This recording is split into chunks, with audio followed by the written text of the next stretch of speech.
Fl-attività politika laburista fil-Pjazza tal-Mosta l-4 filgħaxija, il-Ministru għall-Agrikoltura, is-Sajd u d-Drittijiet tal-Annimali u kandidat laburista Anton Refalo irrikonoxxa l-ħidma tal-Gvern biex irnexxielu jibni ekonomija b'saħħitha waqt li jinvesti tassew fin-nies.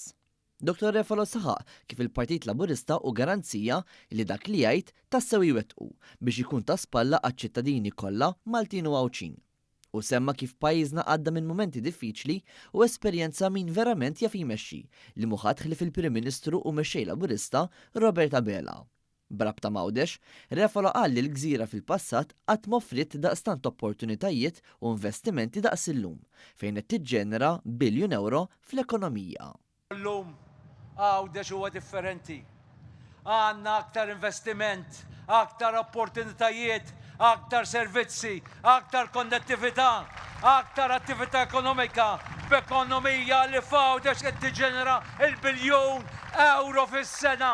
Il-Ministru Refalo temm jgħid li llum għandna għażla ċara qudiemna bejn Partit Nazzjonalista li biddel il-wiċċ imma mhux il-mentalità u baqa' bl-istess politika ta' dik li tbeżza lin-nies. L-istess attività politika ġiet indirizzata wkoll mill-Ministru responsabbli mill-Edukazzjoni, l-Isport, ir-Riċerka u l-Innovazzjoni u kandidat Clifton Grima. Grima beda d-diskors tiegħu billi qal li llum il-Partit Laburista qed jressaq pjan ieħor ċar, ambizzjuż u kostit quddiem il-poplu. Iżda fuq kollox ġie quddiem il-poplu b'tim wieħed maqut, determinat u tried and tested.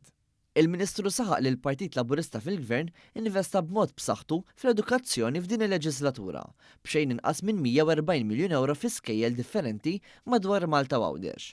Tenna li fl-aħħar 10 snin sar ukoll investiment kbir fl-Emkast biex l-istudenti Maltin u Għawċin tassew jingħataw l-ogħla kwalità ta' edukazzjoni. Grima spjega kif il-Partit Nazzjonalista jitkellem tant fuq l-iskejjel ta' snejja avolja kienu hu stess li għalaqhom fil-passat u kien bis-saħħa tal-Gvern immexxi minn Robert Abela li llum iżjed u iżjed studenti qed jieħdu dawn it-tip ta' korsijiet. Ħadd ieħor jitkellem dwar l-iskejjel tal-isnajja wara li għalaqhom. Kien dan il-Gvern li reġa' fetaħ l-Istitut ta' Snajja ġewwa l-Emkast u diġà għandna studenti li qed isegwu l-courses hemmhekk il għaliex Prim Ministru bis-saħħa tiegħek dak li ħadd ieħor jgħidilna li hija biss ħolma, dak li ħadd ieħor jgħidilna illi huwa impossibbli aħna nagħmluh realtà. Grima semma wkoll qatt ta' investimenti oħrajn li saru bħat trasport lill-istudenti kollha, laptops, tablets u internet vouchers il-koll bl-aħlas waqt li għall-ewwel darba Malta tinsab aħjar mill-medja Ewropea fl-att ta' studenti li jitilqu kmieni mill-iskola. Brabta mal-isport u saħaq kif isem pajjiżna qed jitpoġġa fuq il-mappa tad-dinja bħala pajjiż ideali wara li wkoll ospita Champions League u l-World Cup tal-Water Polo u l-lob tal-pajjiż iż-żgħar.